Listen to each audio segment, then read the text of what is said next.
Good morning students. हम लोग history का 4th चैप्टर पढ़ रहे हैं, तुगलक साम्राज्य का विस्तार।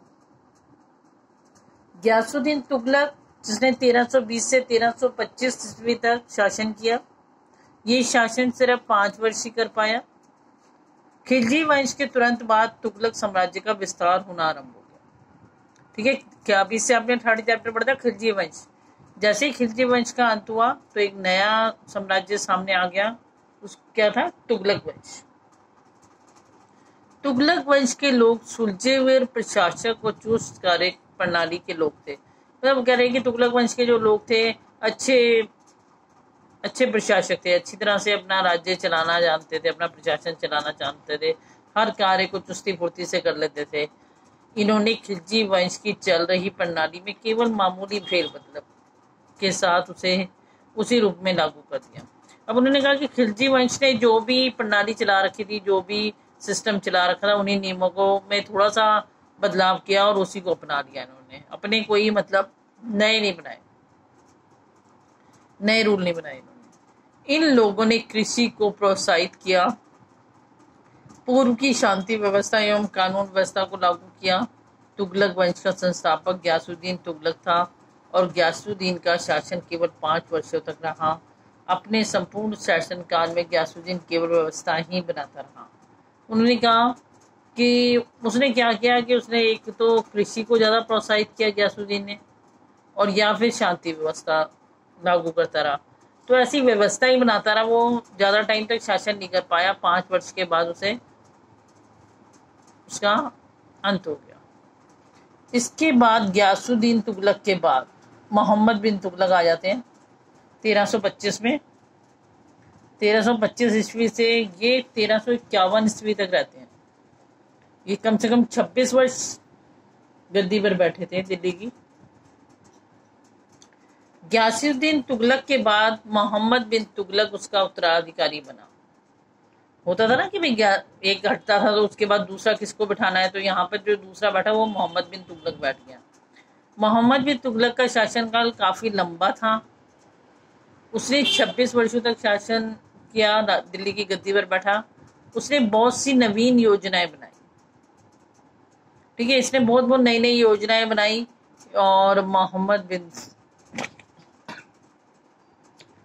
बिन तुगलक ने साम्राज्य की प्रगति एवं अर्थव्यवस्था की बहाली के लिए बहुत सुधार किए। बहुत से नए नए मतलब योजनाएं बनाई कि ताकि अर्थव्यवस्था में वो सुधार कर सके। ठीक है, उसकी ये योजनाएं ज़्यादा कामयाब नहीं हुई, सफल नहीं हुई, जल्दी ही खत्म हो गई। उसने कौन सी योजनाएं बनाई थी वो अब हम देखेंगे। सबसे पहले उसने कर वृद्धि की योजना बनाई थी कि कर को कैसे बढ़ाकर लोगों से लिया जाए। ठीक है, तो राज्य की आय और सरकारी कोष की वृद्धि के लिए सुल्तान ने गंगा यमुना दोबाव क्षेत्र में उपजाऊ भूमि पर अधिक कर लगाने की योजना बनाई कि कैसे हम अधिक कर इकट्ठा कर सकते हैं लोगों से। ये योजना बनाई कि जिनके पास उपजाऊ भूमि आ रही है, गंगा और यमुना के बीच का क्षेत्र है जिनके पास, तो उनसे हम अधिक कर ले सकते हैं, ये सोचा उसने भूमि कर के साथ क्षेत्रीय कर भी लगाए, भाई क्षेत्र में रहने वाले लोगों पर लगाए। लेकिन समझ लो कि ये सुल्तान का दुर्भाग्य था कि जब उसने ये करों की घोषणा की ना, उस टाइम पे क्या हुआ, भयानक अकाल पड़ गया, बहुत भयानक अकाल पड़ा। और उसके अधिकारियों ने ये जानकारी सुल्तान को नहीं दी कि वहां पर अकाल पड़ गया है। वो तब भी लोगों से जबरदस्ती कर लेते रहे। अब इससे क्या हुआ, जब अकाल पड़ गया, किसानों के पास पैसा ही नहीं है, वो कर दे ही नहीं पा रहे, तो क्या होंगे, वो डर गए। उन्होंने सोचा कि ये लोग तो हमें छोड़ेंगे नहीं, हमसे कर वसूल करके रहेंगे और हम दे नहीं पाएंगे। किसान लोग क्या करने लग गए, घर छोड़ कर भागने लग गए। और तब भी अधिकारियों की निरक्षा लगातार चलती रही। तब भी अधिकारी शांत नहीं बैठे, बाकी जो वहां रहते थे उनसे कर वसूलते थे। तो जिस कारण क्या हुआ, लोगों ने एकत्रित होकर सुल्तान के खिलाफ विद्रोह कर दिया। जब सुल्तान के खिलाफ विद्रोह होता है तब सुल्तान को पता चलता है कि वहाँ की दबाव की असली स्थिति क्या है, वहाँ तो अकाल पड़ चुका हुआ है। तब उसे पता चलता है कि मेरे अधिकारी जबरदस्ती उनसे कर वसूल रहे हैं।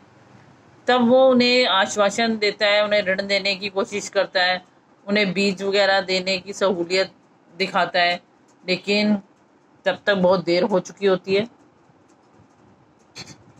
तो जो सुल्तान की ये कर वसूली की मंशा थी वो अधूरी ही रह जाती है, खत्म हो जाती है, क्योंकि जब उसने ये चीज अपनाई तब तक बहुत देर हो चुकी। दूसरी जो उसने योजना बनाई, द्वितीय राजधानी योजना। भारत बहुत बड़ा देश है, सुल्तान की सोच के अनुसार इतने बड़े क्षेत्र पर केवल एक जगह बैठकर शासन नहीं किया जा सकता।